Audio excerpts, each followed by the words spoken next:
We're live. All right, well, I guess that's me. Welcome everybody to the September meeting of the Urban Forestry Commission. I suspect we'll have some people joining us here a minute late, but that's okay. Just a couple of reminders before we get started.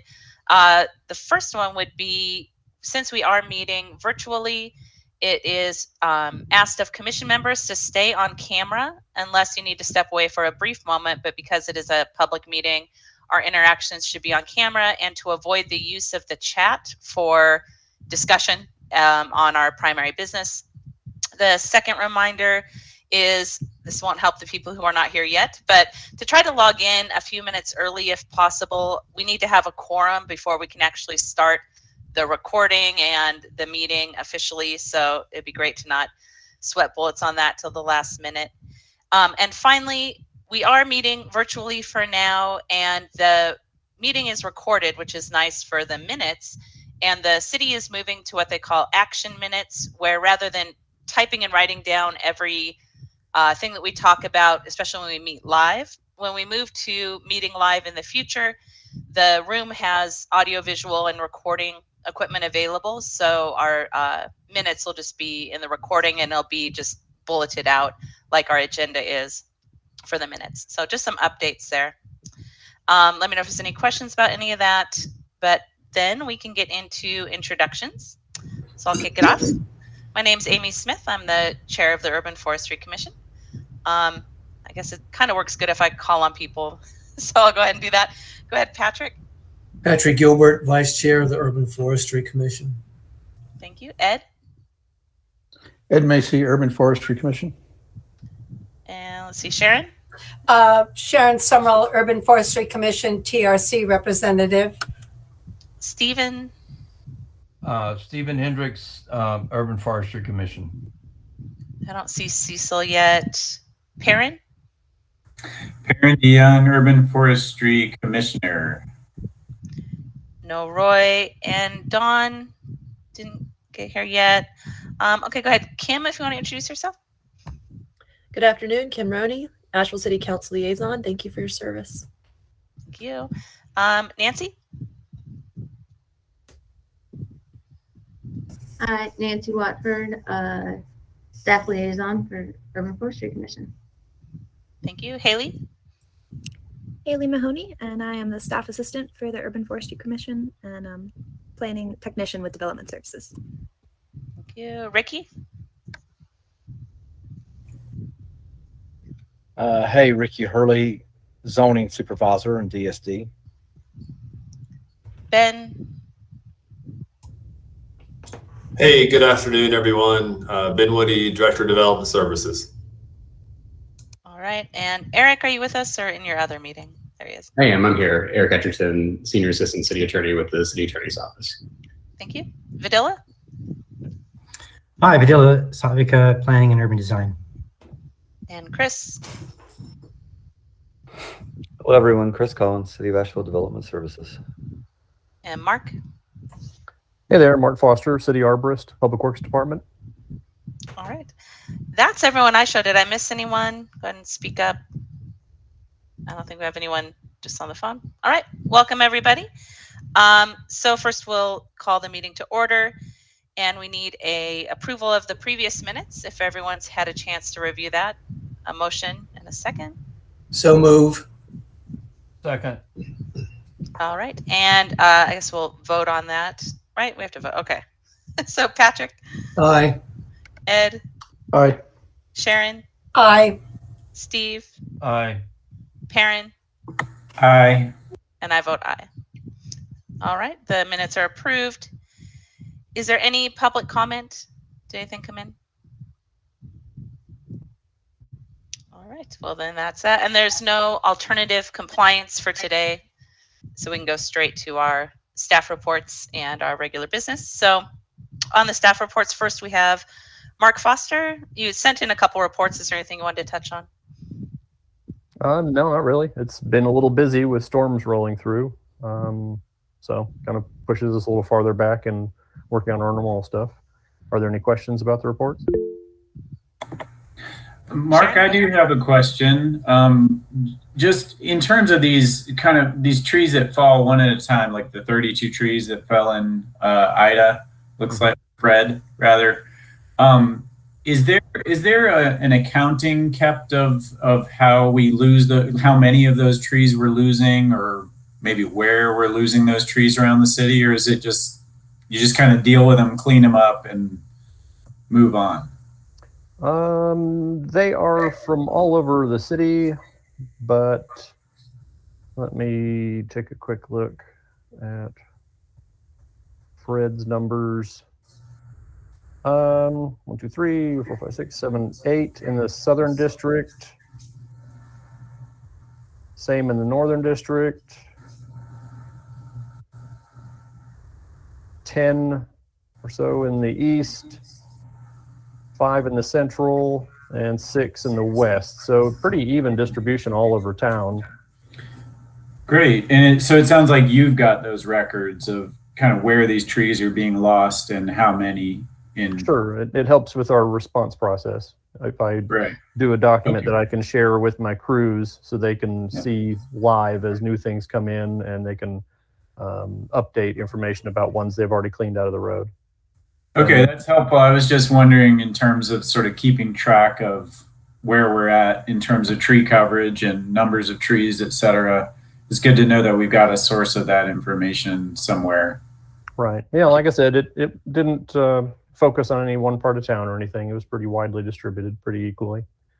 And it's mostly root failure on mature oaks, especially red oaks, a lot of root rot, but also white pines and spruces that break up. Thank you, Mark. Mm-hmm. Sharon, did you have something? Yeah, I was going to ask I assumed it was root rot, and I just wanted to know if that was pretty much basically what it was, but you answered the questions. Thanks. Right. It's something that happens to us at least once a week normally. That process just gets sped up when there's a storm that rolls through. All right. Thanks. Mm-hmm. All right, thanks. And as Mark noted, he's of course looking to hire. So if anyone knows any qualified folks for that position, let him know.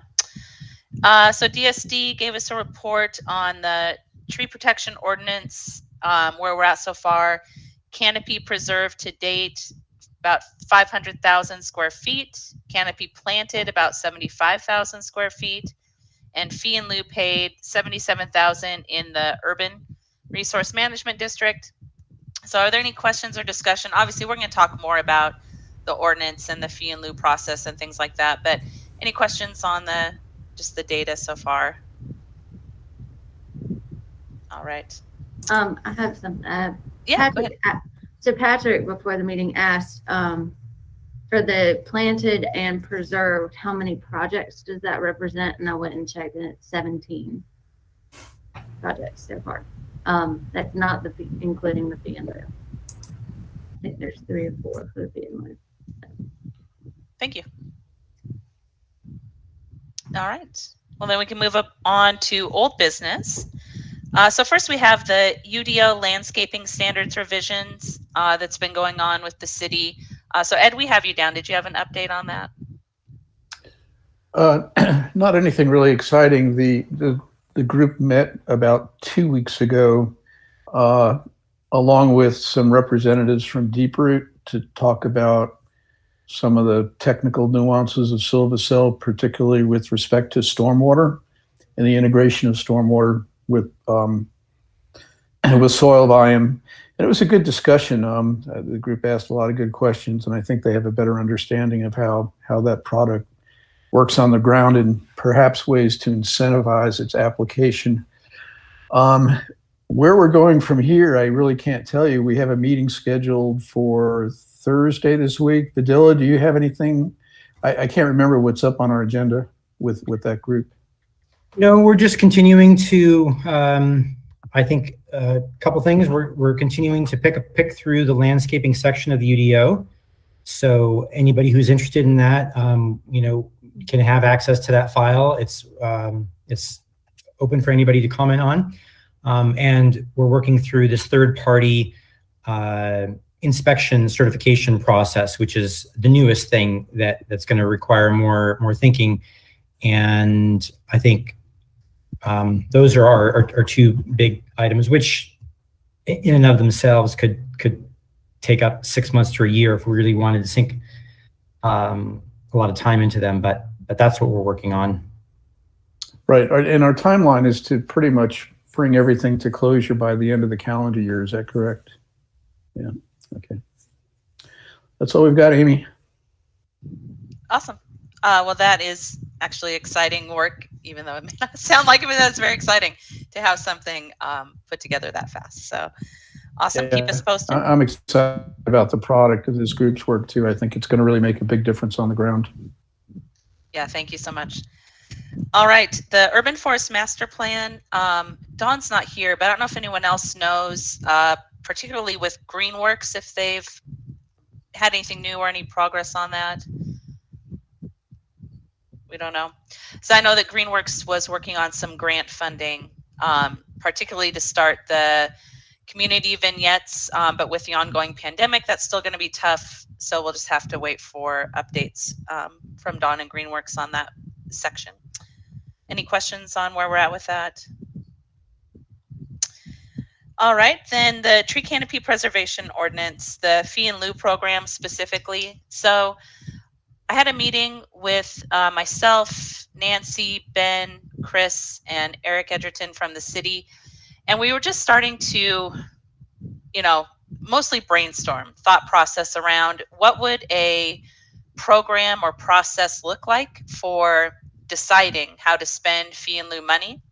We know the broad parameters of it has to be spent within the resource management district where it was collected. There's the 3 resource management districts, urban, suburban, and central, I believe, the downtown area.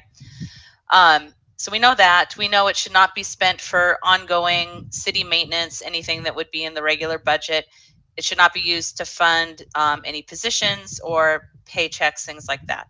So after that, then we had questions of, can it be used for, an abundance of different ideas? And I'll let Eric maybe clarify, but one that came up was, can it be used to fund, for example, the Urban Forest Master Plan? And Eric, I'm going to sum up what you said, but you may want to clarify that. Basically, the intention of this ordinance and the collection of the fee in lieu is to enhance, preserve, create canopy. So really anything beyond that core intention is getting away from where this money should be spent. So Eric, I don't know if you want to fill in on that. That's pretty much correct. And not to go overly technical, it's constructed with the idea of avoiding a legal doctrine known as exactions. We're trying to make it make the fee in lieu as closely tied to a given property that's paying for a fee in lieu rather than compliance as possible. So the further removed you get from the intent of the ordinance that contains the fee in lieu, the more problematic from a legal standpoint it would be. And so if someone is paying a fee in lieu of planting trees on a given property, we've structured it such that the funds from that fee in lieu will need to be used in the same resource management district and need to be used on the planting or acquiring of land to plant trees. And the reason for that is that's a direct connection between what the ordinance would have required the property owner or developer to do. And so when we have a very, very tight nexus between the intent of the ordinance and what we're doing with fee in lieu, we're on more solid ground. The further away we get from that core purpose of the ordinance, the more problematic it could get from a legal standpoint. And so as close as we can keep the use of the fee in lieu to actually replacing trees and doing so in a same resource management district as the fee was paid into, the better. Okay, thank you. I see the hands raised. Give me just 1 second to sum up where we went with the rest of our meeting, and then we'll ask some questions. So real briefly, then we went past that to say, well, obviously the funds could be used to buy and plant trees. That's pretty basic. Public property would be the focus. Then, can we use it to buy and plant trees on private property? And the answer is sure. So could the money be used to fund a program, obviously working with nonprofits, other city groups, working with private citizens to get trees in the ground. So all of that would be good. One of the last project-based ideas we talked about was the money could possibly be used to tie in and support capital funds projects. We've seen in this group several times where we see a project, the city says, for example, the downtown Haywood Street scape project. The intention originally was to use Silva cells and do these different things. And a lot of times those line items get cut out when the final budget comes around. So potentially we could use some of this money to supplement those kinds of projects where tree canopy is involved, specifically for those line items that would support the trees. And then the last thing we talked about in the meeting is really going after a data-based approach to this whole process. So using GIS and other data, looking at census tract data, existing canopy data. There's other line items that the city can pull up in their GIS where we can really focus in on where these funds, location-wise might be best used. All right, so that was the basis of our discussion that we had a couple weeks ago, but we can open it up for questions here and see what you guys think. So I believe Ed was the first one with a hand up. Yeah, I'd like to play devil's advocate with respect to the comprehensive urban forest master plan. The overall intent of a plan would be to enhance urban forest canopy and the management of that canopy citywide. And it could be very, very useful in establishing priorities and enabling us to through adaptive management, select the projects that are the highest priority in the city to enhance the canopy and help us make decisions to use the fee in lieu money. So it seems like there's a direct relationship between using that money and developing a plan to help guide us in using that money. So, I think we should, especially when we're having a hard time finding the resources to fund a plan, we desperately need a plan, and here's an opportunity to do it with the fee in lieu. So I wouldn't summarily dismiss that opportunity. I think there is a strong relationship between the two. Thank you. One piece of that comes to my mind, and I'll get to Sharon and Patrick in a second, would be specifically, for example, the inventory data. If we piece out bits of the plan, maybe we could get, better approval or, integration by looking at pieces of it by chance. But you make a really good point. So, Sharon, I believe is next. So I'm thinking public and maintenance. I don't know, like street trees that have gone past the point of belonging to the developer that installed them and they're now city and they're dying. If we could use that funding to replant street trees that have become responsibility of Mark, let's say. And also, can we use it for like we've got kudzu and ivy growing up trees that are killing trees. Can we use it as a maintenance to save the trees that we already have as opposed to looking and planting trees? Trees for me are trees. If we can save trees that are real trees and not what I call trash trees type of situation and use it for that application if we don't have land that's readily available for us to plant at the moment. What I don't want to see is what happened with open space is a huge amount of money sitting there because the resource management district doesn't have a place for us to use it. So I don't know if Eric wants to jump in, but you actually remind me of a big piece of what we talked about in our last meeting was also purchasing land. We can definitely use the funds to purchase land as well for preservation, planting, things like that. So Eric, if you want to address the projects like ivy and kudzu removal and things like that. Yeah, absolutely. And I don't think we specifically talked about that in our previous meeting. And so it's good to note that, yes, those would fall within the language of how we've constructed the fee in lieu as well. So planting new trees where others have died or trying to prevent trees from dying by whatever means. That's all fine as long as we are using funds that were paid into the fee in lieu fund in the same resource management district. So if it's a downtown street tree, we just need to have funds in the downtown or CBD, I believe it is, resource management district fund, and then that would be a valid expense. Yes, so that everything you listed, Sharon, would be allowed under the current phrasing. Good, thank you. All right. Next was Patrick. Did you have a comment? Well, I'm going to ask a question or pose a question for Dawn, because this came up in our budget working group meeting, which is why I'm surprised she's not here, because she was going to ask Eric this question. But she pointed to the Ravencroft Preserve on South Slope, and that nonprofit group that's trying to raise money to purchase that land and save it from development and preserve the largest tract of mature trees in the downtown Asheville area. And she asked the question whether the fee in lieu money that's generated through the tree canopy preservation ordinance, as well as the fee in lieu money generated through the open space 711-4, could some of that money be used to help that group purchase that land? It's a bit of a trickier question.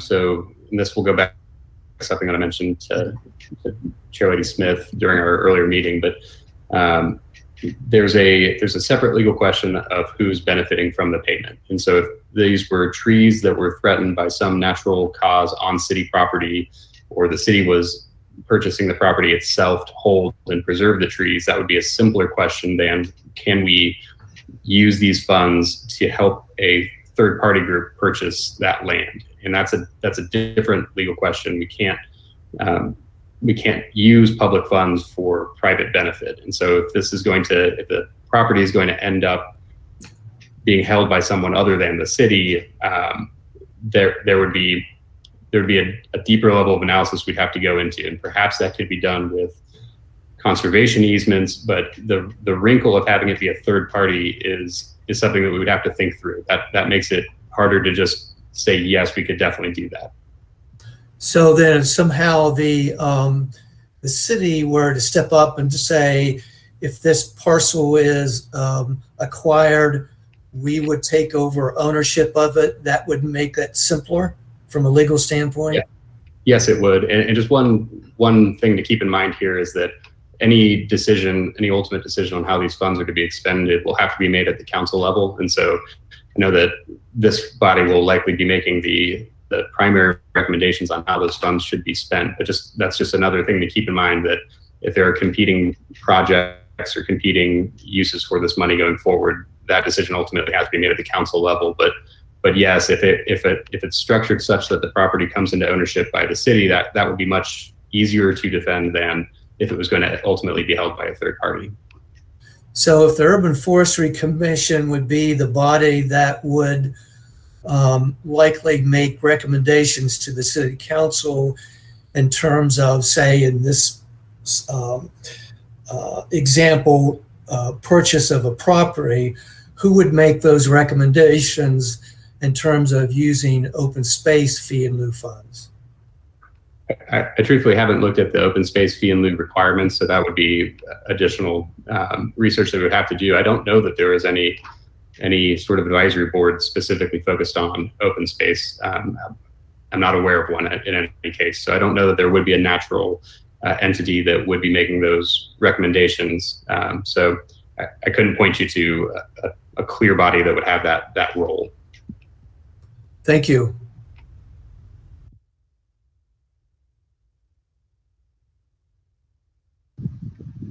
So I just see a message. Did Haley or Nancy, did you guys get a message from Cecil? He was looking to get an invitation to log in.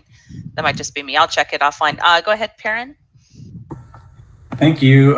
So Yeah, three things really quick. For one thing, Ravenscroft City Park sounds like a great idea to me and would be a brilliant resolution to a long-standing controversy around that really unique, special spot.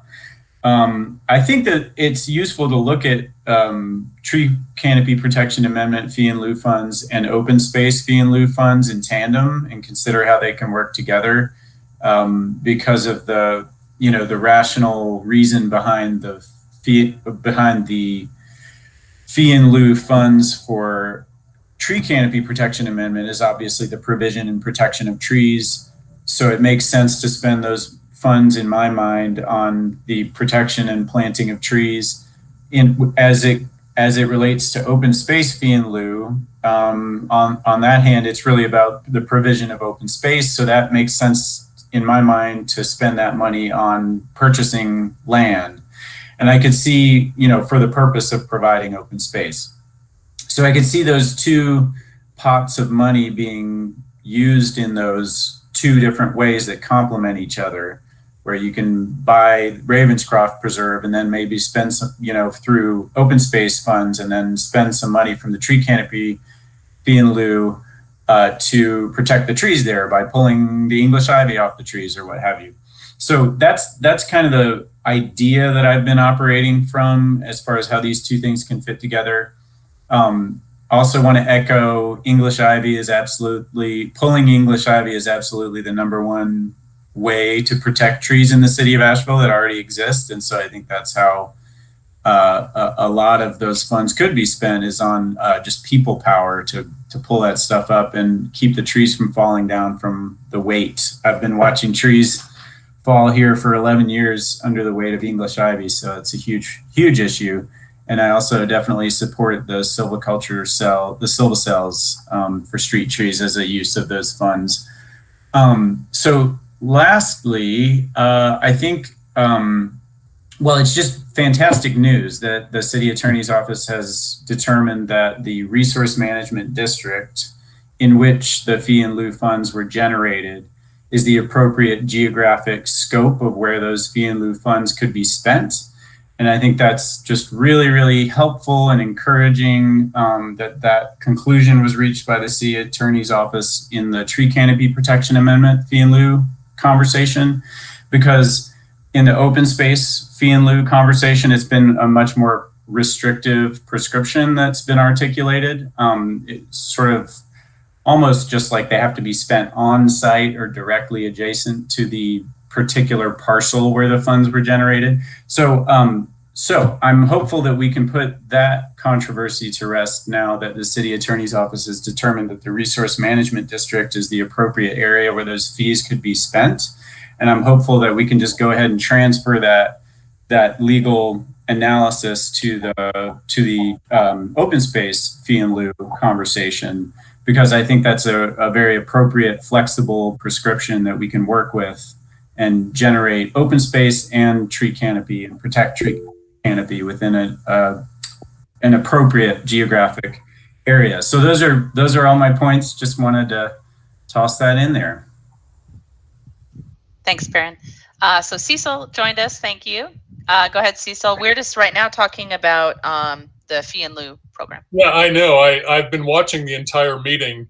I didn't get an invitation, so I logged in via the city website. So I've been present, but I did not get an invitation to sign into the meeting, which is why I haven't showed up here. What I wanted to say is, at our finance meeting earlier today, I was really disappointed to learn that neither Ben nor Chris could identify who's in charge of the fee in lieu, how big the fee in lieu money pot is, what procedures we might need to go through to access that money. Even there was the question, I think Ben raised it, that there may not be documentation about where each amount of money came from. And so how do you then identify where it's supposed to be spent? Real quick, Cecil, are you talking about the open space fee in lieu?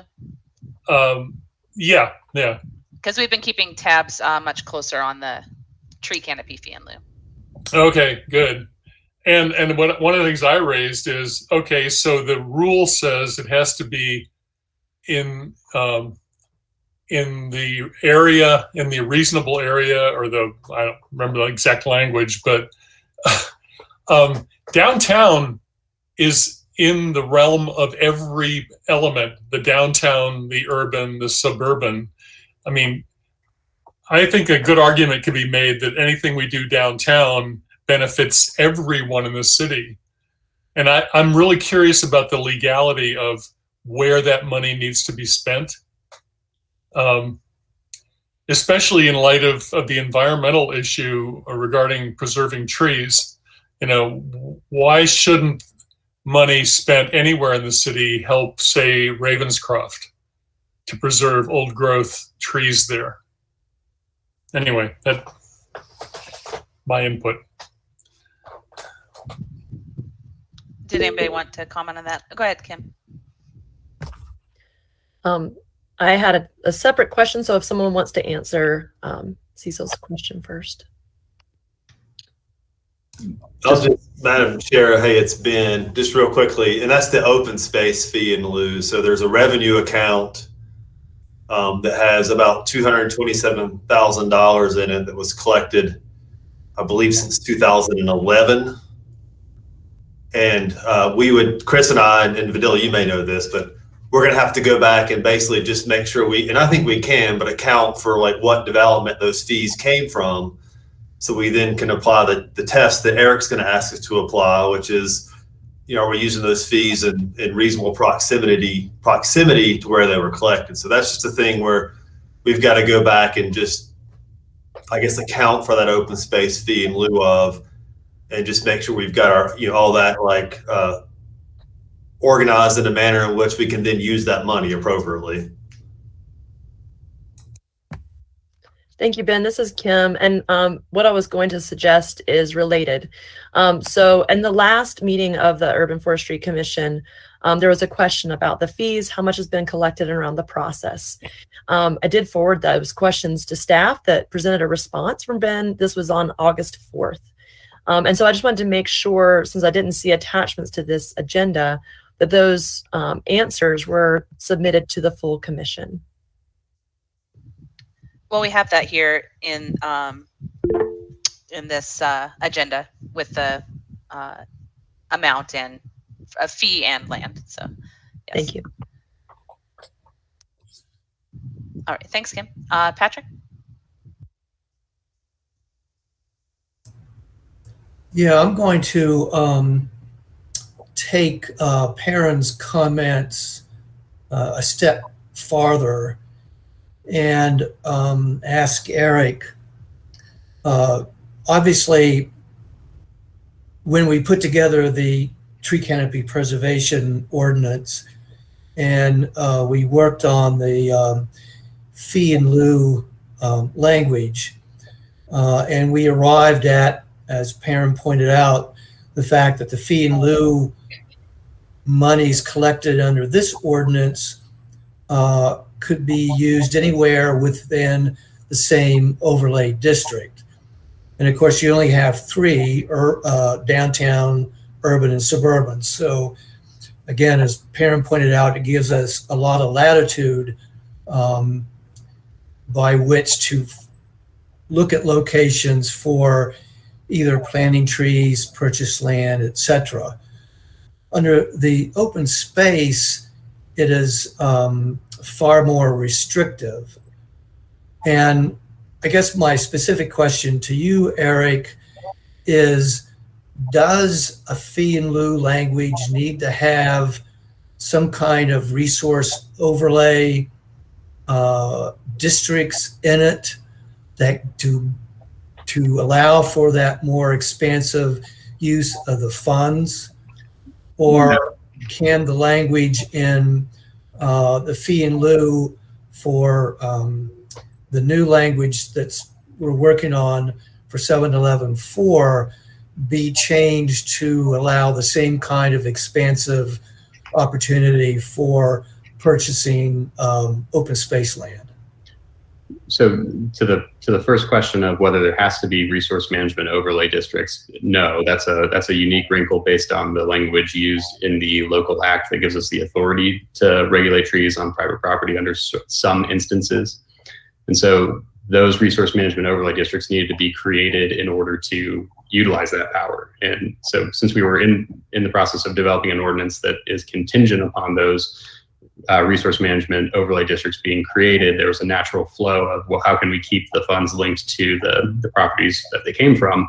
And that was the obvious logical conclusion. So that's why that nexus is an easy one to draw. And so for things like open space, looking at the ordinance, there doesn't seem to be a lot of restrictive language. However, that would then mean that it would default to the case law on exactions, which Ben was alluding to, which is relatively restrictive in terms of how far away you could get from using funds paid by a certain property on other components that you want to see it used on in the city. And so in a way, the lack of guidance in the open space ordinance makes it a bit more difficult to say with any certainty of, yes, we could use it for X, Y, and Z purpose. But fortunately, we drafted the tree canopy preservation ordinance in a way to avoid that. So at least that isn't an open question with respect to the tree canopy fee in lieu. Thank you. Thank you. All right, Sharon? Eric, does that mean it can't be changed? Is that basically what you just told us? The open space ordinance? No, that can be amended. Can it be amended? Is that a UDO amendment or is that an internal a legal amendment? I don't know the definition of exactions, so. Yeah, well, it could be an amendment. That sort of amendment would need to take that legal doctrine into account, but it is a UDO amendment, which means that it would need to go before planning and zoning before reaching city council. But that's certainly an amendment that we have the power to take on and start looking at how it needs to be amended. So then let me ask you this. Is there a way to make what we're doing in 719 with the resource management districts and just pull it over to open space? I mean, does that seem doable to you in your legal brain? We would need to look at that a bit more.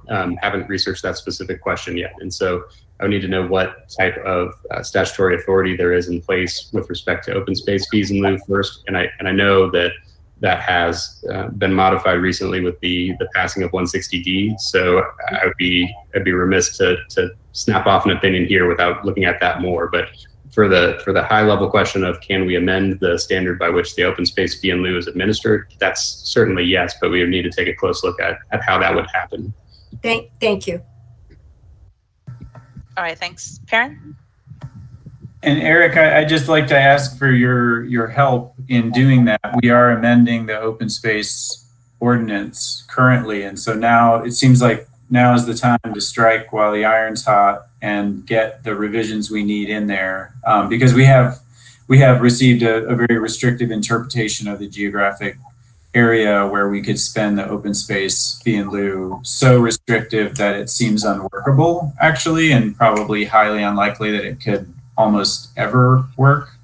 And so, yeah, if you could, or someone in the city attorney's office would be willing to propose some language that we could add to the open space amendment so that it could be, the fees could be spent in as flexible a manner as you've described for the tree canopy amendment. We should just go ahead and get that in there now. It's going to have to go before planning and zoning either way. So, yeah, why don't we hop on that moving train and just make it happen?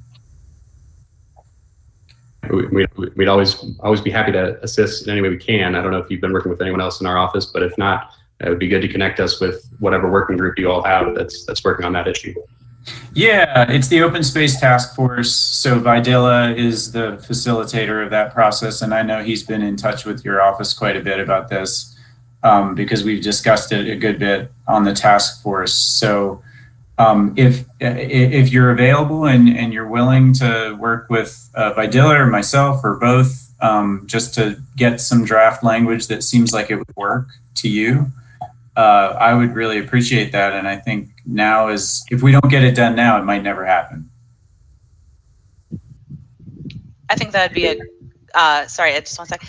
a very natural way to work that into the work that the open space group is already doing right now, and try to make that practical in its use, because they're going to continue to collect fees. So there needs to be some sort of process and, plan in place for that.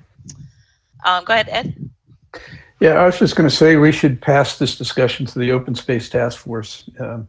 They just had a similar conversation, and it really is an Open Space Task Force issue at this point. And the recommendation was made there to use the same resource management districts that the canopy amendment's using. So, Vidila, why don't we just add this to the agenda for the next meeting of the Open Space Task Force? Well, our next meeting is tomorrow, so we can talk about it. I'm not sure how much we'll have resolved on the legal side, but if Eric's free, maybe he can chime in. I know Janice has been involved, so. Well, I'm just suggesting putting it on the agenda will mean that it's on the agenda, and it will force the discussion in future meetings as well. So we can do that for sure. All right, perfect. So as far as the open space side of it, we'll leave that to the Open Space Task Force. However, I do think that the point of these funds potentially being able to benefit each other is a really good point, because it would just make it more powerful however we decide to spend these. If there's no other specific things right now, one thing I think we all need to keep in mind is that this process of decision making is probably not going to be as fast as any of us would really love. And anytime we're dealing with money, you ask 10 people, there's going to be 10 different ideas on how to spend it. So in my mind, one of the most important things we need to do is set up whatever kind of framework, and that's what we're continuing to work on with the city, but a framework for the decision making where we can point to things like city council goals, specific canopy targets, things like that, really making it data driven and within a framework where we can point to the decisions being beneficial to as much of the city as possible, to specific targeted goals and needs. And that's where I do think that the Urban Forest Master Plan would help with that process as well. So we'll keep talking about it with the city. The folks that I met with before said they're going to work on getting whatever data is available as far as the GIS overlays, as that will be a very good tool to focus in on where projects could take place. And the last thing we wanted to make sure that whatever planning we do is that it is flexible, meaning that it might be a good idea to leave a certain amount of money in the pool so that when projects come up, you have something to work with, or a piece of land comes up available, you have something to perhaps go in and buy it with. So just some things to keep in mind at this point, that we're not going to be, writing checks, so to speak, tomorrow on this process. So any other comments, suggestions? And if anybody wants to work with me on this, currently I'm sort of taking this on with the city, but feel free to be in touch if you have more ideas and input on that process. All right, awesome. So we're moving on to working group updates. The next one is Open Space Amendment Working Group. So I think, Ed, you were at their last meeting? Yeah, I was. Let me look at my notes. Yeah, a lot of the discussion and I'm going to ask Vidila to help with this, fill in the blanks, but a lot of the discussion was focused on the River Arts District open space and imposing an impervious maximum with grandfathering existing projects that might exceed that maximum. And then there was a lot of discussion around fee in lieu, which we also just had here. So really not that much to add. We also had a discussion, something to do with reducing parcel size requirements for stormwater to a 1/5 acre, but providing alternatives to smaller parcel owners. I didn't follow that discussion very well, so Vidila, maybe you can fill in the blanks on that one. Yeah, it's getting a little bit into the weeds, but maybe that's what you guys want to do. That's great. I'm not sure we want to get into the weeds, but those are the 3 things we did talk about. Yeah, well, I guess big picture, the Open Space Task Force has unresolved some issues with the River Arts District and to what extent we're going to apply some open space requirements, or how we're going to adjust the existing zoning to account for open space. We have this fee in lieu question to resolve. We now know that there's about $225,000 in the coffers in the city that we've gathered since 2011, and it's mostly in South Asheville and in about 5 different projects. So we have to figure out how we can spend this money, because if like Perrin was saying, if we apply what we've been told, that we really have to use this money in the immediate area, we're incredibly restricted, and the cost of land is very high. So we can't take $50,000 and what are we going to buy, a bench or something? Like it doesn't really make sense. So we have to work through that a little bit, and we're considering maybe adding a little bit more stormwater requirement in the open space language, and reducing it from 1 acre to potentially a ½ acre. And I'll just leave it at that rather than going into too much detail. Thank you. What's the expected timeline on this project? I think we are on the council's agenda for November, maybe. It's coming up. December, right? Is it December? December. I think that was the last thing I heard. December 14th is on my calendar. Okay, right. There you go. And as far as the Urban Forestry Commission, we're still on the record as opposing the open space amendment as it was written previously. So before that time that it goes to council, we'll want to take up that issue one more time and just make sure that we still or don't have that opinion if we want to change that. So any other discussion on open space right now? Go ahead, Perrin. I just to clarify, you talked about this a little bit, Ed, but where the fee in lieu discussion was left off at the task force meeting, what was sort of the summary of where you landed on that? I don't think the discussion ended anywhere. There wasn't any clarity, as Vidila suggested, and I think the way we left it was that the staff was going to consult with city attorney, and they were going to look at other examples of how open space fee in lieu is dispensed. Specifically, I think Gio mentioned working with or looking at what the city of Durham has been doing, but it's not, there hasn't been any resolution. It's still left wide open. Okay. Thanks. And the status of the River Arch discussion is just similar, ongoing. Is that you didn't reach any conclusions? I think we were closer to closure on that one. And Vidila, correct me if I'm wrong, but I think that we had decided on imposing an impervious minimum. That's what we talked about. That's right. Open space. We talked about that. I'm not sure. We'll have to get into it tomorrow in the details. But that's kind of where we left it. That we're close to doing that, but grandfathering existing projects, but still keeping them and not to exceed whatever their amount was, to sort of encourage the transformation of impervious surfaces towards more green engineered approaches to stormwater or something. That's kind of where my memory leaves us with that. Correct. Okay, well, thank you. Well, I guess we'll get into it more tomorrow. What did impervious minimum mean?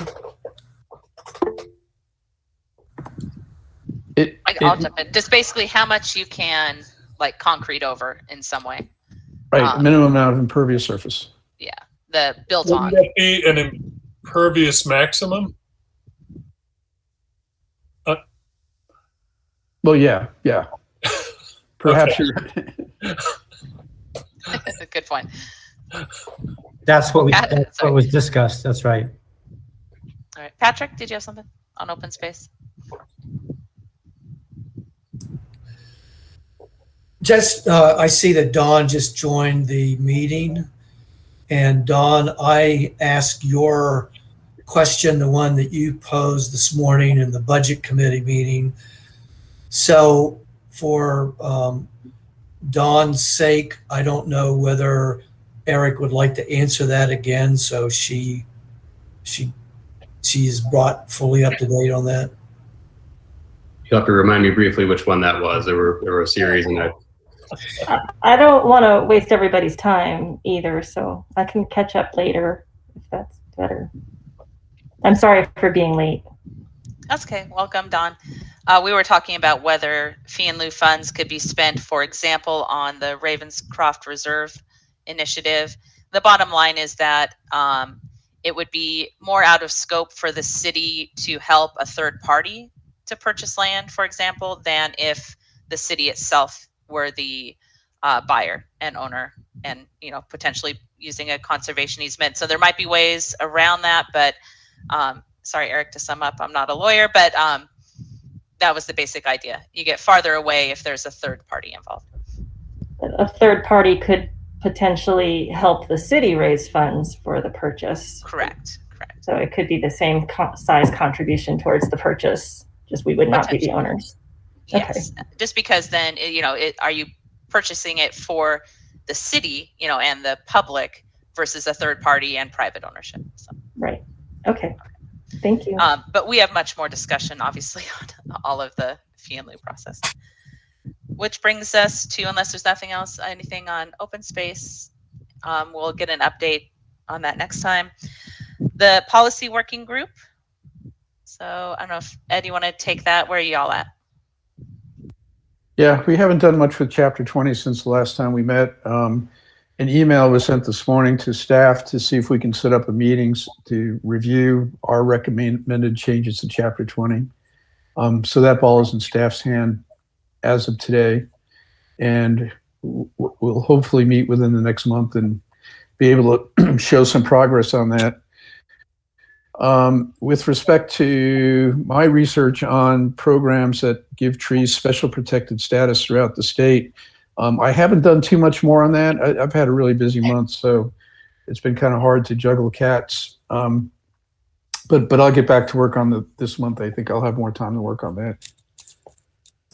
And what's the last thing on that list? Standards and specs manual. The group continues to do their work. And we don't really have anything new to report since the last time, except that we had a meeting and we had folks from Silva-Cell, sort of educate the group on that product. So, Patrick? Yeah, just to add a little more specifics to what Ed said on Chapter 20, we did send an email inviting Ben Woody, Chris Collins, Greg Schuler, Mark Foster, and Eric Edgerton to join with us to go over our initial draft language for Chapter 20. And we'll hopefully do that in the next couple of weeks, and then we'll see where we are and where we have to go.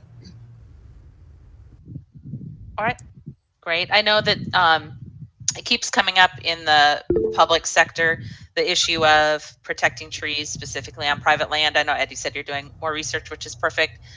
Don't feel you need to do all that research by yourself. If you need help or talk it through, let us know. But just for the sake of anyone listening in, it is definitely still on our radar to work through that process and see what sort of protections might be available for trees on private land. Go ahead, Sharon. Patrick, I have a question because I haven't looked at it in a while. Are you still incorporating Chapter 7 with Chapter 20? No, we haven't. We haven't done that yet. That will be one of the questions that we'll raise with staff when we meet, and particularly with, I assume, with Eric in terms of the legality of that. And depending on what the answer is, then we can pursue that path. Okay, I was just curious where you guys were headed with that. Thanks. It does seem to make sense to do that, though, Sharon. Yeah, I know. I'm just, I mean, as a discussion in the beginning we had, I understand why, because other cities do it. I just see the constraint on our city doing it. But I'm not a legal person on this, so I don't know how one would integrate into the other. And that's where people with much more information on how it would work would have the information. I was just curious if we were headed in that same direction. Well, I think our goal as a group is to suggest everything we want, you know, make our wish list be known, whatever revisions we think are necessary and important, put them out there, and then get the feedback back of what, you know, where it'll land. So. Oh yeah, I totally agree. I mean, it looks like it works great with other cities. It's just we seem to have it all divided up, which even with the specifications design manual, everything's all crammed together, which makes so much more sense as a layperson and as a developer to have everything all referenced in one place as opposed to how it is now. So that makes more sense to me, but I don't know how you get there from here, but that's your guys' job. So thanks. Our recommended revision to Chapter 20 certainly reinforces some of the requirements in Chapter 7. So particularly with respect to enforcement. So I think that there is a strong relationship between the two. Absolutely. All right. Well, thank you. So that was policy. All right. Thank you for the working group work on that. Next is the TRC Working Group, which is Sharon and myself. So I've been attending several TRC meetings just to listen in the background, and Sharon does an amazing job looking out for the trees in the landscape plans. We'll get into it more later. There's not a super big update right now, but I am just personally shocked that, you know, we have this one volunteer doing this job on this committee when, you know, everyone else on the committee is basically city staff, you know, doing their usual job. So thank you, Sharon, for volunteering for such an important piece. For now, she said she's going to keep going with it. She wants to be our watchdog, which is amazing. Thank you so much. But I do think that that has to be something that resides with the city at some point in the future. So hopefully with an urban forester, and if not, we'll have to look at what the other options are. We're very fortunate to have Sharon. You know, staff has been invaluable, as I've said previously. They have answered my questions ad nauseum, and a lot of times I can just pull off of what they've already got down on the staff report, and I don't have to reinvent the wheel. But it's important, I think, right now that we have a representative from Urban Forestry Commission responding to this. So, and thanks to Nancy for all her help. Awesome, thank you. So we'll keep looking at it, but for now it's just the amount of work, but thank you, Sharon, so much. All right, the budget request working group. So Patrick, do you have an update there? Yes, we met this morning. We've actually had 2 meetings now in which DSD staff, Ben Woody and or Chris Collins have participated. We have certain assignments that have been given. The Actual Greenworks and Dawn just hired a new intern, and she's graciously given us that intern to do some research to compare or link an urban forest master plan with other comprehensive plans in the city, which will be very important to demonstrate to city council members as well as to the city manager that what we have in mind and the importance of an urban forest master plan is it comes hand in glove with other priorities in the city's various comprehensive master plans.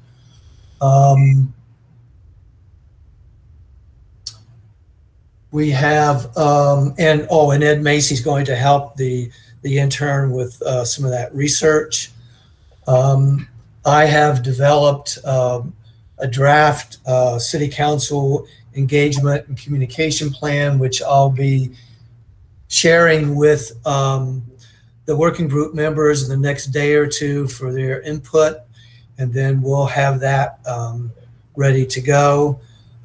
Cecil is going to talk with at least one or more city council members to get them on board with supporting the funding for an urban forester and urban forest master plan.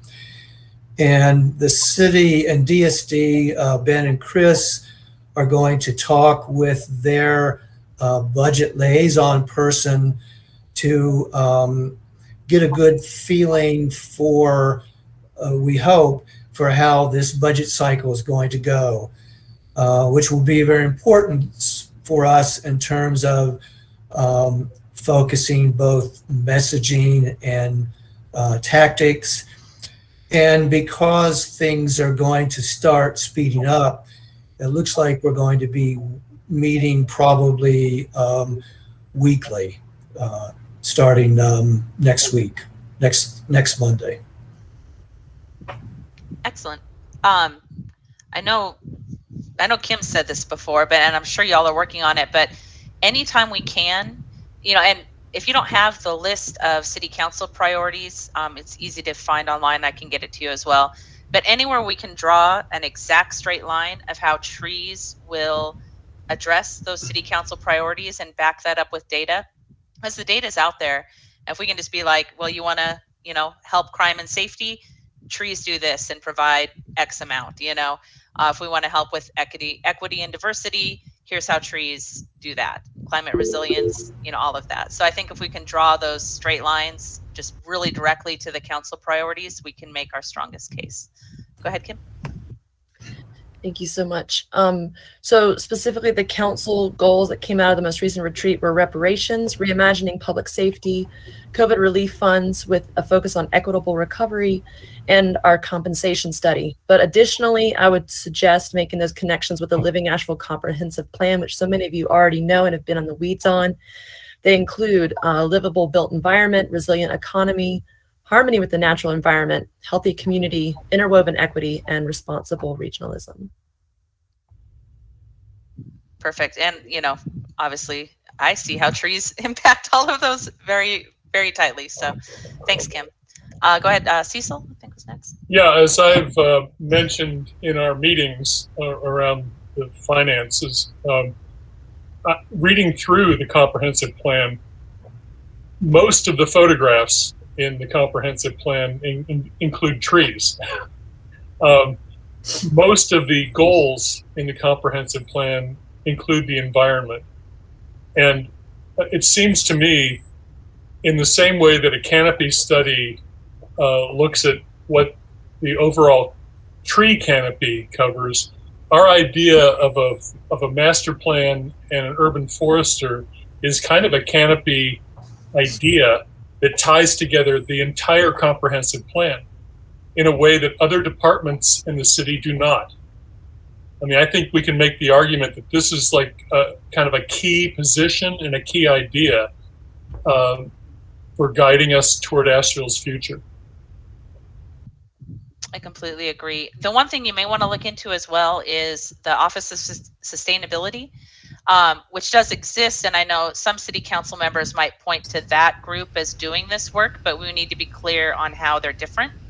So the Office of Sustainability is really focused on energy, solid waste, those kind of issues, which are important, but we need to make it clear where the gap is in tree canopy. It's narrower. The Sustainability Office is narrower. That's correct. Yeah, Yep. right. But the whole idea of trees and green infrastructure pulls everything together in the environmental sense, because that's the glue that holds it all together. So we need to think that big, because the issue is that big. And Dawn has already reached out to Amber Weaver to schedule a meeting so that we can coordinate with them in terms of our funding request. Yeah, that's perfect. We need to make sure we keep that relationship strong. I had another thought. It'll come to me. What else do you guys have on? But I remember. And I'm sure you guys will do this, but a list of city council and other key players, email, phone numbers to get out to everybody. That'll be in the comprehensive city council engagement and communication plan. Perfect. Go ahead, Kim. This is the most recent update I have is from the council ARPA work session that happened last week, that we are anticipating a report or an update from the city's climate justice initiative as well. So a reminder to keep an eye out for that. The city has been doing engagement efforts, but we are anticipating the next step being a report of some kind. Perfect. Thank you. All right. Anything else? I'm excited. I don't know. Hopefully it's a good thing, but I'm excited for this budget round and getting these ideas out there. And I know you all know all of this and getting the public engaged as well. So, All right. Any other conversation? Thank you for the working group. Sounds like you're just on point with all of this. Thank you so much. And meeting weekly is a lot, so go for it. But if you need any help or if someone, needs a sub at some point, be in touch. So, all right. If that's it for that, then the next item is the 424 sunset and 409 sunset. We've talked about this before, but it looks like it might have expanded a bit. So I don't know, Sharon, if you have an update there. Ricky, are you on here? Mr. Hurley, I see you. Yes, ma'am, I am. Hey, one, I'm sorry about your hit and run in your neighborhood. That was really bad for anybody who doesn't read my end of neighborhood. But can I talk about 409 first? So what's happened is I've got contacted by the neighbors because 424 Sunset and 409 Sunset are close together. They've got some of the same attenuating problems, that they're on the steepest steep slope, which is B, and they've had a lot of tree removal for new homes coming up. 409 did a landscape plan and a design plan, as they should, for steep slope B. And someone sent me an email saying that they've removed too many trees from what the plan shows. So I went up there, and there was a plan on site that they have in the box, which was good. I didn't walk the property. I just looked at it, and it looks like that they have removed more trees that weren't slated for the plan, but it's very difficult to tell because so many trees are being removed. They're doing a driveway, they're doing a house, it's on a very steep percent. I think it's 35%. So Ricky went out to take a look at it. What I noticed on the plans that there was no levels of disturbance where they could go between, and Ricky had them add that to the plan. And Ricky contacted, the contractor, and they said that they had hired a person to go out and count the trees and tag the ones that were going to be removed. And I don't know whether that has been verified or not, but I do want to say that if they have removed trees over and above beyond what is on the plan, then Ricky, my response to that would be that they would just have to replace trees to make up for the ones that they removed, whether it was inadvertently or vertently. It's just a matter of adding more to what they have removed above what the plan states. Is that correct? Yeah, it's sort of a parallel to the 424 issue we've been dealing with ongoing. They would also be cited with a notice of violation, and probably we would be directing them to approach the Urban Forestry Commission for an alternative, plan on that. I would not obviously be encouraging them to go to a variance. I cannot apply for a variance. Dissuading, obviously, based on They had a little bit larger area to grade because it's a larger parcel. But there's also not a mitigating like, landslide like on the precipitated 424. But like Sharon did mention, I did go out there. There was still a lot of logs that were down, sawed, fairly large logs. And I honestly didn't want to really go walk up a slope with logs that are laying every different way and something may start rolling down a hill while I'm out there by myself and be crushed or trapped or anything. So I did talk to one of the neighbors that had reached out to Sharon and told him to be in contact with me, and we would make another site visit when we get a little bit more earth moving. I'll say I'm glad the earth moving had not occurred prior to Ida coming through. I was relieved there with the potential rainfall that ground had not been broken. And so I did talk to the general contractor. They did say that they had hired high country surveyors to flag the trees. And I did talk to Sharon and the neighbor and said, I'm a little bit concerned that maybe there's a couple trees that may have been removed. I'd like to get back out there and do some counting and get a little bit closer on the ground. So we'll be doing a follow-up here probably in another couple weeks to see what's going on with that, Sharon. And that brings me to a question for Nancy, which I don't know if the UFC has any say on this. With the amount of trees that they felled and laid on the ground and being so steep, they're going to disturb a huge amount of that soil, dragging, if they don't cut everything up in bite-sized pieces to get off that hillside, they're going to do a huge amount of sloughing off of soil, dragging those huge logs off of there. And I sent an email saying that I would recommend silt fencing to go on when they're dragging I'm assuming they're going to have an opening where they're going to drag these logs down in one area. They're probably going to have to grade it to get those logs so that they don't fall down onto Sunset Drive and kill the people down below them with just the virtue of how heavy they are. But the fact of they're having to go up there with some kind of equipment, that they're going to need to hold that soil back somehow, especially with Ida coming through and any other storms we come through. I anticipate a soil sloughage and dumping down on Sunset. I don't know whether I'm being overly concerned or whether that's even part of our concern on UFC, but I see that as a problem as a contractor.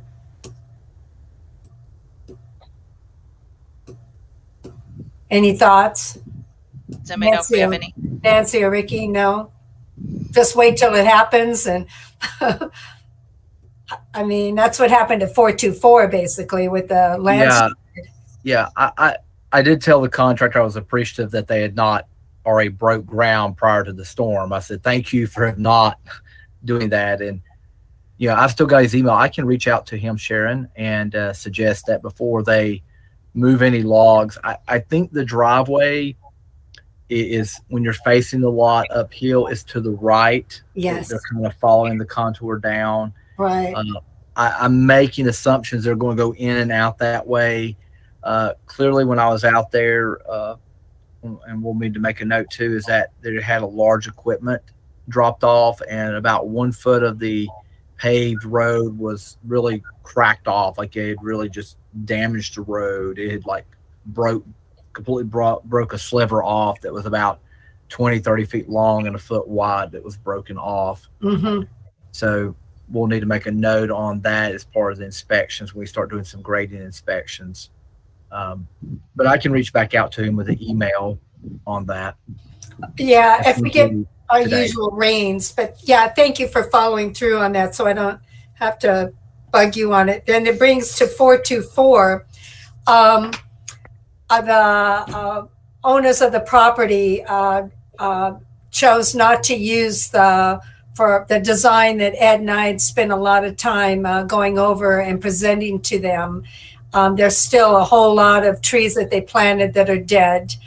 There was a lot of trees that we recommended they planted too close to the road in the front that we asked them to move because eventually they're going to block that road and become a hazard for people driving or trucks or anything. They just didn't plant these large evergreens enough far back from the frontage of the road to create problems in the future. Granted, there'll be, I don't know, let's say 10 years problem, but there's still going to be a problem. So for some reason, they didn't want to go with it. And I talked with Ricky and said, do they have the option? And if I remember correctly, Ricky said, no, they don't really have the option, but then they may want to come to us as an alternative compliance with another option. But I don't know. I do know that Ricky said that he issued notice of violation, and that is, I got on Excella to look for it, did not see it. So I'm assuming it just hasn't been entered into the system yet, that there is some kind of, maybe you've heard some more on this prior to me having, you and I talking, Ricky, via email regarding the plan. Yeah, I sent the citations in by email because we have, that's one of the 160D changes confirmed with Eric, since we know we have an active email address, and they did respond. So we're at least 15 days into the citation. So we've got at least a $1,500 accrual. And actually, me and Nancy talked briefly, and Eric, here you go. Probably I'm gonna give them another day or two, and I'm probably just gonna refer the case over to you for the citation, because we're now 2 weeks into or better into a citation. They did indicate they were going to apply for an alternative compliance. They seemed not very pleased with the citation, but again, they can come, like you said, Sharon, they can come to the commission with a proposed landscape plan. I think what we had tried to do was in an effort to avoid a plan that was maybe not suitable for the elevation, the aspect of the slope, the soil types. That's why you and Ed volunteered to go out there to try to avoid this washing machine cycle of meeting and then continuing and meeting and continuing, like we had on that one large removal case. Thought it more prudent that way. And y'all graciously went and done all that legwork up front. And so now that I'll say that we've left that for them to decide with. And so obviously they could come with an alternative compliance plan that may not meet the standards of this commission, and we'll be back into the washing machine a little bit, unfortunately. So I hope the work's not for naught, but we'll have to see. Which brings me to another question. The landslide that happened right next to that's right adjacent to their property, was that basically a no berm? I saw the city put a berm up on that road to move the water further down. But I personally believe it's from the equipment that they had on that site that created that clearing, for lack of a better word, that caused it to wash off. And I don't know whether we've got any kind of, I do believe it's from the equipment they had in the construction that they did on that. And that's just my comment. That's up to the city and you guys, because I believe it is off of their property. And also, did you have a chance to go up and take a look at the area that Ed and I recommended, that on that shelf that used to be the old logging road, where we recommended that they put more rock in there to slow the water down that's coming from the sunset and washing down? But that from the original reparations, there was some underground work done, I think, with GeoGrid, whether that had been penetrated during the construction. I didn't actually walk onto their property because they weren't wasn't anybody present, but I did observe from uphill and downhill, and it does seem to be that a lot of that brushy growth that we've seen back during the early midsummer, it's a lot lower and been mowed down. Some of, I guess it's kind of that annual herbaceous growth that kind of, starts dying back this time of year. And there was a clear browner, like almost like a straw look to it. It's really, dried out already down the middle where the original cut was at, that caused that erosion to kind of precipitate it out about a year or so ago. That was the kind of the key point. I'm hoping we'll get back up there soon. Maybe with the weather, we get a frost here soon. We'll get back up there and get some of that out of the way, and hopefully we'll get an active application.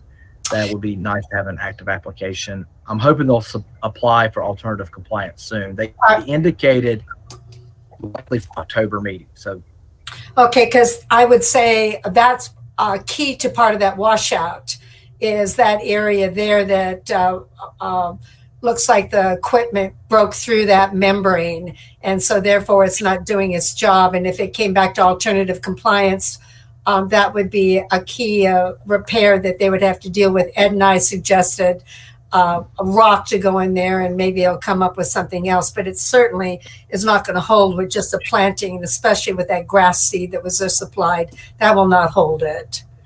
Right. So, There was a catch basin about 3/4 of the way up the hill that blew out with some weather event. That's what Sharon's referring to. That's just going to constantly erode unless they cap it back in again. yeah. Thank you, Ricky. All right. Perrin, go ahead.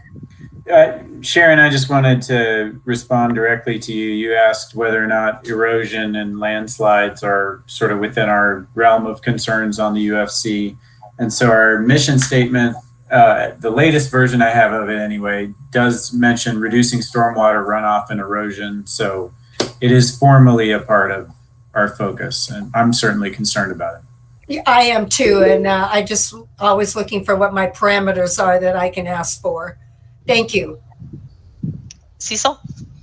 I was just glad to hear that a citation was issued regarding the problem of 15 days ago or whatever. As I reported to this committee, I guess it's 2 years ago, a neighbor of mine uphill raped the mountain and has had no consequences at all. None. And I don't get it. I wish we could impose some rules, some enforcement that would actually take to task the people who violate the rules around, especially around steep slopes. It appears to me that we warn, we slap wrists. The enforcement is not. If landscape companies started getting $5,000 fines, they would start to get permits. They would start to obey the rules. Mm-hmm. Yeah. Yeah, I think your point is well taken, particularly with the policy working group working on some enforcement issues. I had a question kind of related to that as well, maybe for Ricky. But so, for example, in 409 Sunset, when they're doing their permitting for the grading and they're on steep slope B, do they also at that time submit their landscape plan for removal of trees and things like that? How does that get processed? It's kind of part of a joint review between Nancy's side and mine, but that's the grading plan, and they'll delineate the limits of disturbance on that.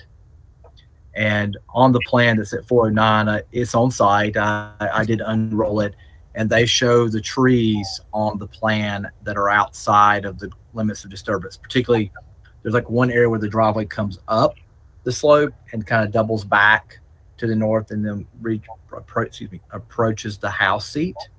And there was 3 or 4 trees in between that kind of that U-shaped area. Those trees were shown, and those along the downhill side near the road were shown.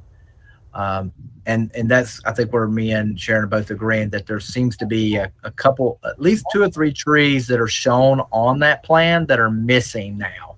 When you're holding the plan, looking in the street, you're like, I think there's 3 or 4 trees missing. Got it. On that. But yes, there. So I was just wondering, like where does it fall in that process? So the trees is part of that whole plan, whatever they submit for their development review on steep slope. Okay. Yep. Okay. It's all part of the grading plan. It's a joint review that's kind of a zoning grading driveway review altogether. Got it. And it only gets to us if there's a problem or if they want review of for some reason of that landscape portion of the plan.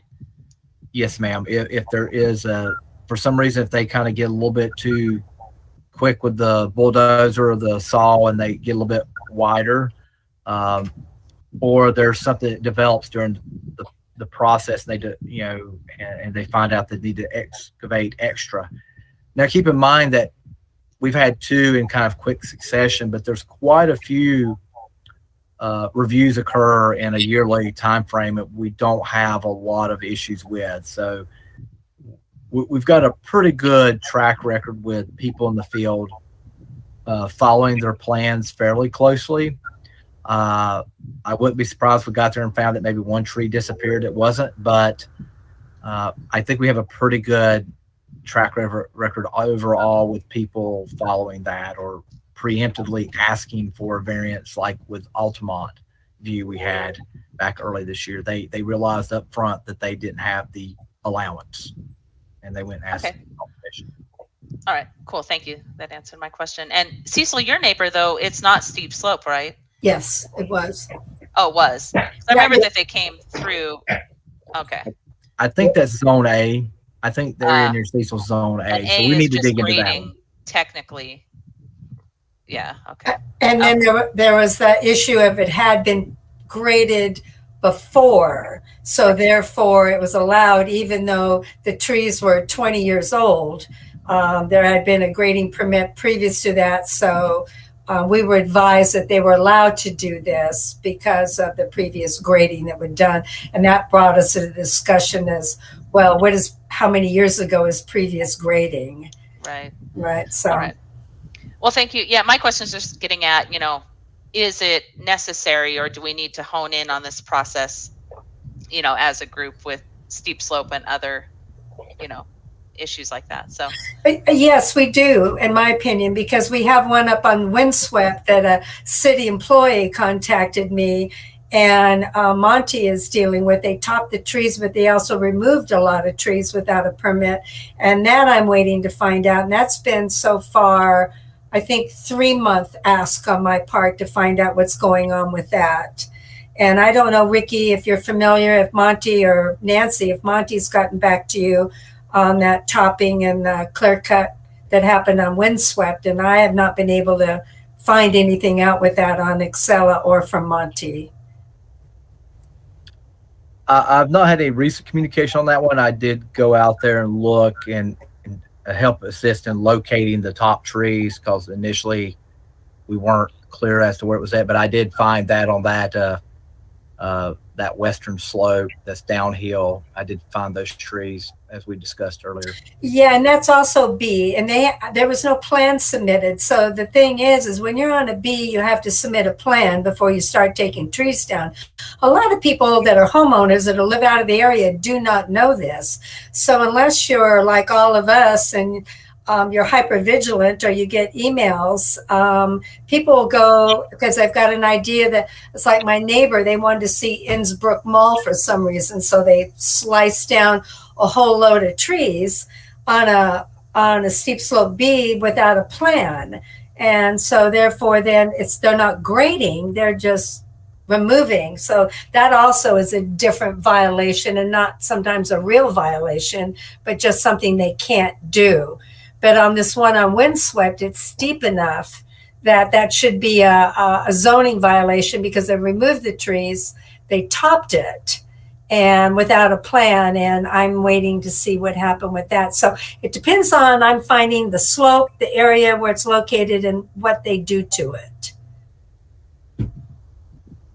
awesome. Well, thank you. So we'll keep obviously that in mind with some of this policy review as well, how we might be able to tie in the rest of the city to some of this permitting idea, like steep slope, and then enforcing steep slope as well, and educating folks I think would be a piece of that also. All right, anything else on sort of that whole issue? All right, thank you, Sharon. Thanks, Ricky. All right, so legislation update, Patrick.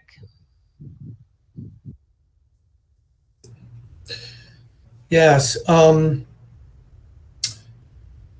the last action that I've seen in the General Assembly Conference Committee on the appropriations bill, SB 105, which incorporates now the language of House Bill 496 that would prohibit local jurisdictions from implementing tree protection ordinances without specific authority of the General Assembly.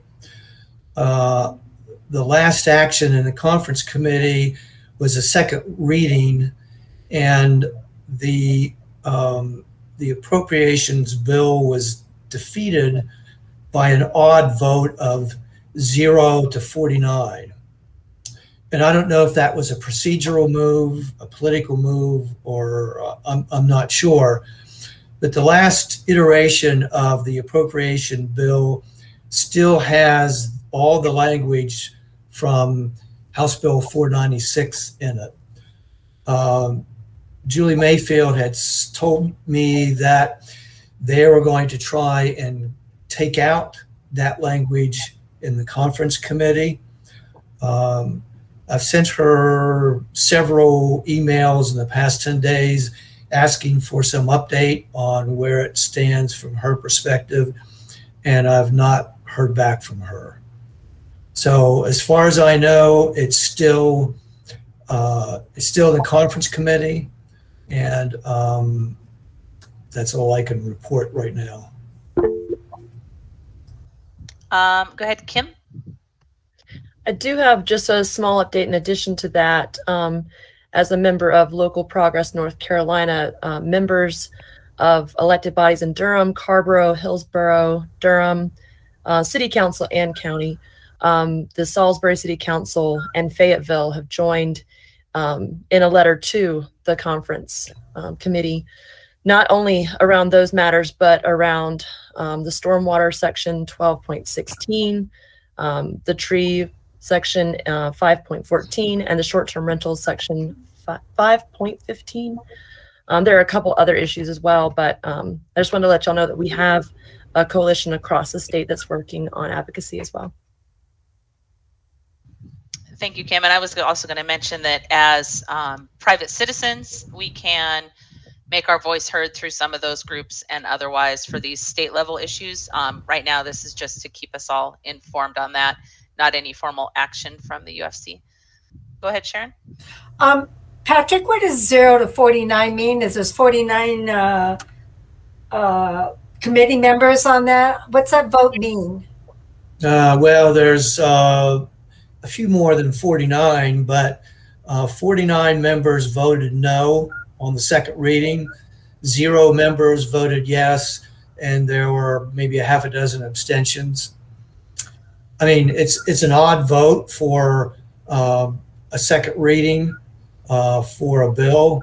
Obviously, the third reading is a third and final reading, and if that passes, that gets moved out of committee and onto the floor of the Senate for a vote. So I'm just not clear without some explanation from Julie exactly what that vote meant. So if they're opposed to it, that means it won't go to a third reading? Well, presumably, but again, it could have been a procedural vote. Okay. Oh, wait. All right. I don't know enough about the legislation to ask smart questions, so it just seemed like a weird 0 to 49. It would go to a third reading. Okay, so I will keep after Julie to see if I can get a better update and share that with everybody. Okay. Thanks, Patrick. All right. Thank you, Patrick. Last item on old business is the Urban Place UDO amendment. Patrick, did you have more on that? Yes. So in the last several meetings, we have been discussing the possibility of requiring a 25% urban tree canopy coverage for urban centers. That seemed to resonate with city staff, but I believe they took it back to the legal department, and I don't know if Eric's still here and whether he wants to chime in on that, but there was a legal concern about requiring a percentage of tree canopy coverage that exceeded the percentage of tree canopy coverage preservation in 719. So I believe now the option that's on the table to get around that would be to amend 719, the tree canopy preservation ordinance, to add another class, a class D, that would just cover urban centers and create a urban canopy coverage that would go up to 25%. I believe that we still need to work on that language with Eric. But Eric, do you want to say anything? No, that's correct. What my advice was is to not create different standards in different sections of the ordinance. If you do that, you run the risk of creating an ambiguity, and those will always be construed against the city. So my advice was to whatever percentage you land on, to put that in chapter subsection 19, and we can do that through an amendment. I'd also suggested that it might be useful to consider whether these urban centers could just be placed in class C, given that they don't have existing tree canopy. I think that's true of all of the prospective sites. That would de facto result in a 20% requirement, which is close enough that you don't then have to amend that section of the ordinance. And further, you keep the ordinance structure that we thought a lot about in terms of allowing for preservation, even though there may not be trees on sites, as opposed to just all new plantings. So my question was whether this commission would consider that, given that just putting it within C keeps it completely in line with the goals of that ordinance, which is to allow for preservation where possible and planting where it's not. And then also given the fact that it's so close to the percentage threshold that you all were recommending anyways. And again, that wouldn't require an amendment, but I at least wanted to flag the possibility for you all that if you just put it within C, you're going to end up pretty much with 20%. Yeah, I think we sort of did a quick straw poll on email, and Ed and Sharon, and Steve, you can correct me if I'm wrong, but I believe that we wanted to keep with the 25% canopy coverage for urban centers. Is that? Yeah, that would definitely be the first choice to see if we could get there. But I guess it would be a backup to go to what Eric was talking about. But I mean, I think we're, 25% is, we'd like to have more than that, but 25% seemed like a very workable figure when we tested it a little bit. Right. Our rationale was that urban center form code is more like a live, work, play type of environment, which would justify a little bit higher canopy percentage. And the consensus was to create a class D that would include urban form code at 25%. Commercial, and there'd be a lot of heat island effect that would occur. And also my personal concern is that I know that the city wants these interior streets so that there would be street trees, but I do know that there's a big pushback from the development community that these interior streets aren't necessarily what they want to do, and that they're going to show up as a CZ without these interior streets. This is just my thought process. And so therefore we don't have the advantages of asking for street trees. And that's my concern of why keeping it at 25% would be optimum for me. Probably reach the 20. It's a good chance we would reach the 25% if the street trees do come into play. We would probably be close to that in many cases. But Sharon makes a good point that if they go conditional zoning, then our cards are off the table in a lot of cases. So. Right, but our objective was to say, okay, assuming we will get the street trees and any other trees that are projected for the development, that we will get close to 25%. If we don't get 25%, then we go to a fee and lose situation. Anyway, we want to frame it as best case first, and then see what the possibilities are after that. I do want to raise the risk, which is what I believe that Eric was right, sort of alluding to. And that is, if we stick with our desire to have a 25% tree canopy coverage for urban centers, and that requires a UDO amendment, that amendment could be could end up being defeated and potentially prompt other challenges to the tree canopy preservation ordinance. By incorporating urban centers in Class C, there's no amendment, there's no risk. So, I just want to put that risk out there so that everybody knows we go ahead with the 25%. There's always that possibility. Good point. Vidila? I'd like to suggest another way forward, knowing that we are amending the landscaping section of the code that would have broad reaching kind of a comprehensive review of how landscaping standards would be affected in urban centers and everywhere. One option would be just to not take a step right now to amend the tree preservation ordinance specifically to try to capture urban centers as it goes to city council, and to wait to see how the landscaping code is worked out, partially because it seems like, I think Sharon suggested, and our analysis is showing that we're probably going to have a pretty decent canopy in these locations because of the trees that are as part of the requirement for streets, which are integral to the code.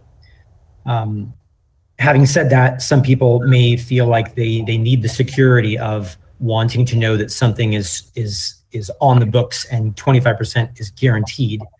But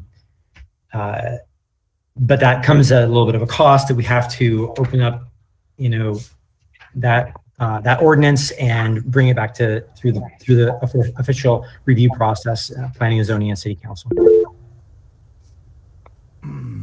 Okay, go ahead, Ed. Yeah, I'm not as worried about revisions to 719. We've always had that possibility on the table after working through it for the first year or so. And Chris Collins is keeping a bug list with some issues with the canopy amendment now as it is. So it will be coming up for amendment sometime within the next 12 to 18 months anyway. And that's when it would be appropriate to put that new Class D in there to bring in the urban form code percentage. When is the urban form code, when is this going forward? What's our timeline? So phase one already went to planning and zoning, and I believe it's going to city council later this month. Phase two should be coming up in the next couple months. Is that correct, Vidila?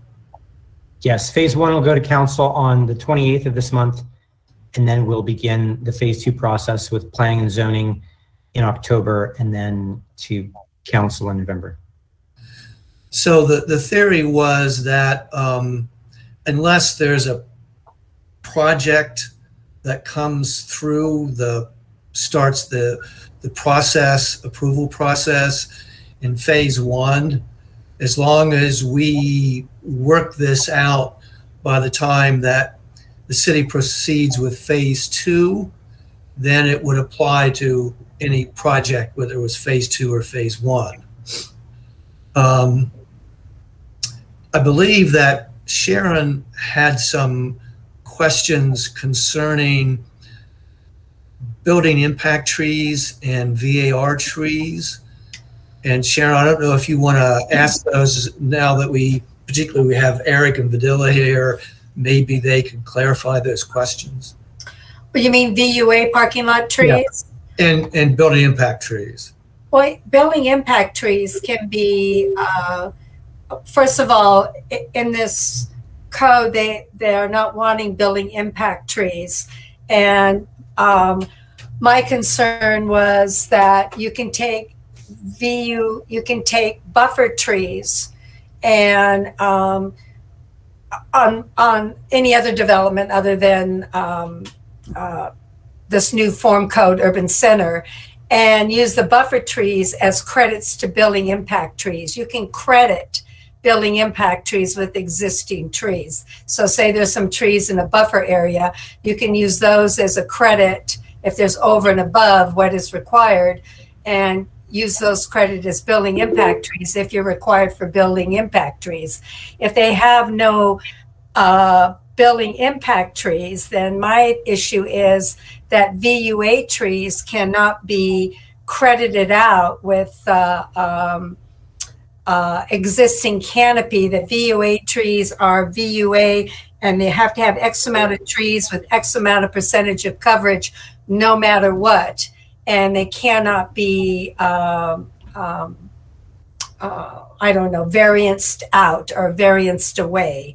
And that's been my concern on urban centers when we go with percentage of canopy, that our percentage of canopy won't always be parking lot trees.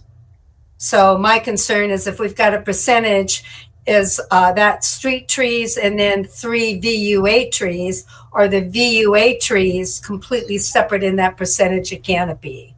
Does that make sense, Vidila? Not really. Okay, so we've got 25% canopy coverage, and we've got VUA trees. And my VUA trees are 25% considering the size of the development. So are my VUA trees counted separately than my street trees for percentage?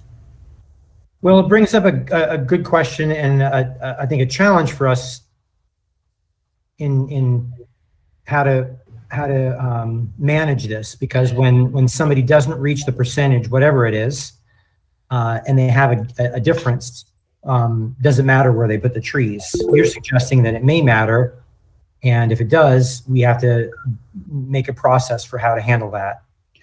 Can I remind the group of part of our discussion last week on this?